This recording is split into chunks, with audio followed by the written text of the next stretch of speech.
If it's been a long day and life's getting you down, just sit with a puzzle and turn it around. Piece by piece puzzler. Hi Puzzle Fam, this is Richard, aka Piece by Piece Puzzler. It's been a little while since I made a new video. Everything's been going great here, but I've been a little bit busier than usual, so I just haven't been able to really put together a new video for you. But I have a really exciting new puzzle that I want to try, and I thought that this would be a good opportunity to make a new video for you all. So, a few weeks ago, I noticed that Diane, aka Bizzle's Puzzles, had posted about this new company called Flipsi Puzzles. I believe they originally started on Kickstarter, and what it is it's a double-sided puzzle, and you put it together on one side, and then it comes with a board so you can flip the puzzle over easily and then see the surprise image on the back. So the first series of puzzles that they've done on Kickstarter, they're all haunted places. This one that they sent me is called Haunted House. And what I'm going to do for you is first unbox this puzzle and set it all up, and I'm going to do it on the special puzzle board that comes with the puzzle, and I'm not allowed to share the surprise image with you, but I can at least share my reaction to it. So next I'm going to start unboxing this puzzle and tell you about what it looks like as I'm digging into the box, and I will check back with you and let you know how it's going. So my first observation about this puzzle is how large the box is. It is basically 10.5 inches wide by 17 inches long. And what the box size reminds me of is the game Monopoly. It's really quite a large box. So I'm going to open this up. First, I'll show you also, there was this card that came with the puzzle. Now, kindly, the company gifted this puzzle to me so that I could show you the experience of doing it. But it says, "Certificate of Gratitude. Thank you for your purchase and for becoming a part of the Flipsi Puzzle family. Production of Haunted Places and What Lurks Within was made possible by the support and generosity of our Kickstarter backers in 2021. We thank each and every one of you. And to you, our brave puzzler, our hope is that you have as much joy and maybe a fright or two as we have had when designing, developing, and putting these puzzles together. Enjoy and thank you, Demi and Melissa of Flipsi Puzzles." And I love it. It's a nice little foil of the graphics in the border, which is really nice. So I'm going to open this puzzle. It's quite difficult to film this because it's so large, so bear with me, and I hope the camera is not too shaky as I open this. If it is, I apologize in advance. Let's see.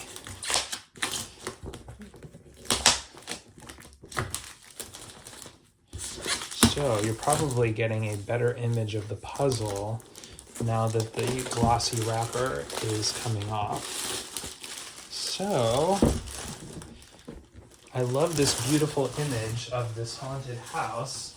It looks like quite a difficult image actually, but something about this particular one intrigued me. And so this is the one that I decided I wanted to do. So, okay, I am taking off the box lid. And what we have in here is like a little cardboard placeholder here to keep everything nice. There is this really nice resealable bag with the pieces. And there are some instructions here. So it says, "Piece together your haunted place together on the red velvet puzzling surface. Flip it, so use one of the black clips to help keep the board closed as you flip it over, and then surprise. Remove the clip, then open the board on the surprise side to reveal who or what lurks within." And then here is a print of the puzzle. Fortunately, they don't give away the surprise by showing you the back, but this is the front. So I have a feeling actually this is going to be quite a difficult puzzle because nearly a third of the puzzle is this sort of snowy road, which is quite similarly colored. Then I have a feeling that the wood and the windows will be pretty easy to pick out. Then there's this rooftop section with the shingles, a little bit of sky, and then this tree. So there are some distinct things to pull out here, but it does look like it's going to be not exactly a piece of cake. However, I chose to get myself into this challenge, so I'm actually looking forward to it. And the other thing that I think is nice is that this series of 3 puzzles, all of them are 500 pieces. And I just feel like if you're looking at something as a bit of a challenge, it's always like a little less daunting when you know that it's going to be 500 pieces instead of 1,000. 1,000 is really a different ball game. So here is the board. So what I'm going to do is I'm moving this out of the way so I can show you the puzzle board. And I think I'm going to have to move the lid as well for now. And this looks like quite a nice board. It is... Oh, sorry, I'm banging this thing. But it is a really nice, like, velvety red surface, and there are also supposed to be somewhere in here, I think I missed, aha, here we go. So inside this placeholder that I was looking at earlier, there are these clips that will help you flip the puzzle, as well as some silica gel. So these are the clips they're talking about. Once you finish the puzzle, you presumably open these up somehow. I'll worry about that later. And that's how you're going to close this up and then flip the puzzle over. So it looks like the purpose here is that I'm going to be doing the puzzle on this side of the board, and then I'm going to be using this side to flip it so that I essentially move it that way so that it closes the downside. So without further ado, I'm going to open up this bag, which has a really nice resealable top if I can avoid messing it up. I think there's a little strip at the top that I can pull off. And then, there we go. Now I can use the Ziploc. I really appreciate that. It is a step towards more eco-friendly puzzling. So at first glance, I see these puzzle pieces look really nice. They have sort of a matte finish, but a little bit of linen detail, if you can see that, those lines that are going across the pieces. And the puzzle pieces are not too large, but the other nice thing is I can pretty clearly tell that this side with the linen glossy finish is the side that's facing up, and then the flip side is slightly indented, a little glossier, and it just clearly looks like the back because you can tell how the piece was cut through. So I'm going to switch into basically time-lapse mode and start sorting this puzzle, and then I will check back with you as I'm about to get into the puzzling part.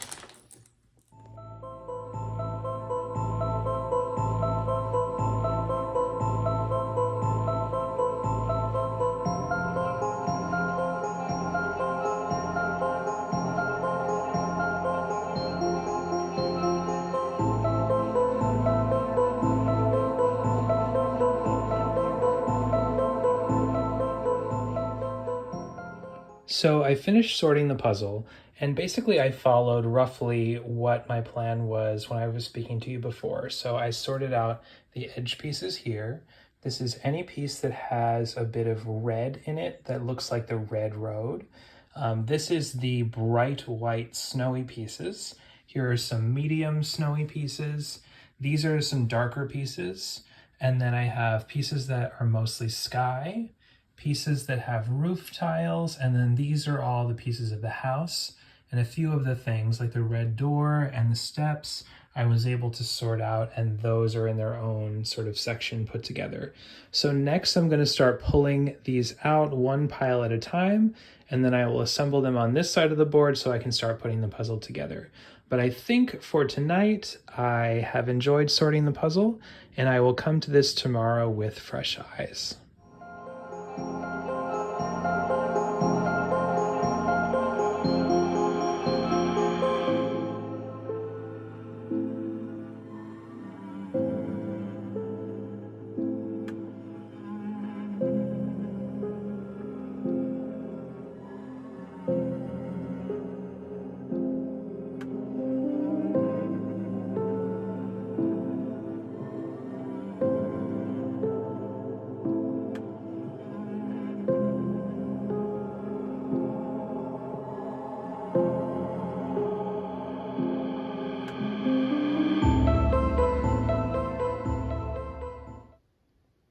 So it's 2 days after I did the sorting, and you've just seen the time lapse of my putting the puzzle together. I finished it all in one sitting. It took me about 2.5 hours to put this puzzle together. I started around 8 p.m. and I finished right around 10:30 p.m. What I did was somewhat unusually for me. I started with the more difficult section down here, which is this kind of bloody looking road and all of the snowy sides to it. And also I did the sky first as well. And then after that, I did the house and the roof. Which honestly were the easiest parts, but I was sort of grateful that I'd started with the more difficult parts because my confidence grew as I continued putting the puzzle together. So now I'm going to change perspectives so I can show you the process of flipping the puzzle, which is really the next step. So now that I finished the puzzle, I'm going to show you how to flip it. So after all, it's called a Flipsi puzzle. That's basically the premise. Once I finish the puzzle here on this side of the board, the package with the puzzle includes a couple of plastic clips that are in this separate cardboard box. And what you do is you have to flip the sides of the clip over so you can use it as a clip. It looks not that dissimilar to a hair clip, except just without those claw aspects to it. So there's a little card in here that shows you the instructions, but honestly, it's not really that complicated. However, it's nice that they give you this because, you know, if you're a first-time puzzler especially, you may want to have just some notion of flipping a puzzle. Personally, I've flipped other types of puzzles before, not necessarily cardboard puzzles so much, but wooden puzzles. So I kind of understand the concept. Anyway, that's beside the point. So basically, once you finish the puzzle, you close these flaps on the board, and then you use a clip, and you want to make sure you're covering both of these flap openings, so that way one of them doesn't come loose. And then you can very easily flip the puzzle. And there's a little detail here, which is just a helpful reminder, not that you really need it, but it says on here, surprise side. I'm sure you can't read that on camera, so I will show you a little detail, but it's just a nice touch that on the board that they provide you, they're very specific about, you know, which side is which, where to do the puzzle. It's very easily set out, and that is something I appreciate, the attention to detail on the board and the puzzle.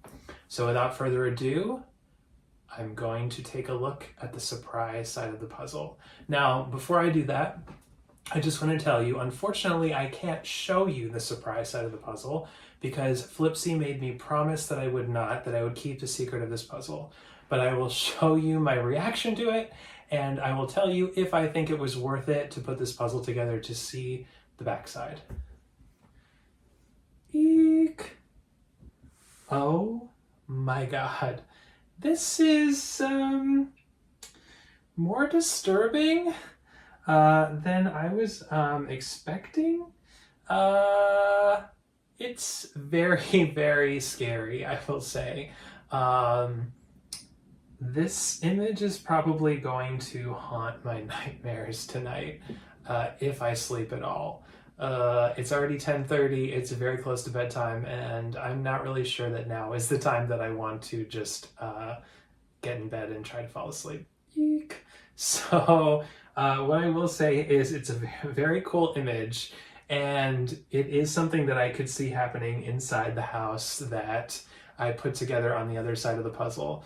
You know, now that it's Halloween season, I've been looking for a lot of spooky puzzles to put together just to be in the mood. Last night I took a break from puzzling just to watch Hocus Pocus 2, which was really silly and fun, and I really enjoyed it. So this puzzle was a great way to ring in October 1st, which is the day that I'm doing the puzzle. And I had a lot of fun. This puzzle was pretty quick to complete because it was 500 pieces. It only took me about 2.5 hours. Plus the sorting time, which I think was about 30 to 40 minutes because I took my time. But I really loved this puzzle. I thought it was a lot of fun. It was a good quality puzzle. The pieces fit pretty well. There were a few instances because of the pattern, which was quite dark, where I thought a piece might go somewhere, but then it didn't. But it wasn't the kind of situation where you're agonizing over it for a long time. It was pretty obvious when it didn't fit 100%. So I don't really have anything too negative to say about this puzzle. It was a really nice quality puzzle. I love the concept. I think it's a really inventive one. It's not something that I've seen done with other puzzles before. So there are 3 haunted house puzzles. There's a haunted castle, there's a farmhouse, and then this haunted house. I hope I'm getting that right. But I will also post a link to the Flipsi website down below so you can take a look and see if you want to purchase one of these for yourself.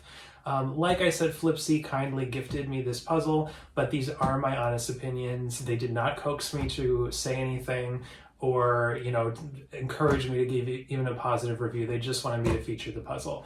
But I'm really happy to tell you that I had a great time with it. I thought it was a lot of fun, and I hope you'll try it out for yourself. So also, I wanted to say a quick thank you. I'm now past 600 subscribers on YouTube. I'm not necessarily posting quite as often as some of the other YouTubers, but I really do appreciate your support. I think it's great that a lot of you are finding my videos, even though I'm not necessarily putting one out every single week. But I do hope to pick up the pace again as much as I can. And put out a few more videos. I do have a couple of other things in mind that I want to do in the near future. So keep an eye out on this page. Please click the like button on this video if you enjoyed it, or leave me a comment to let me know if you've tried one of these puzzles or if you think it's something that you would enjoy. And also click the subscribe button. And if you click the bell, you'll get an alert every time I post a new video so you can see what I've been up to in terms of puzzling. So once again, I want to really thank you for coming on this Flipsi journey with me. And until the next video, I wish you all happy puzzling. Piece by piece, piece by piece puzzler.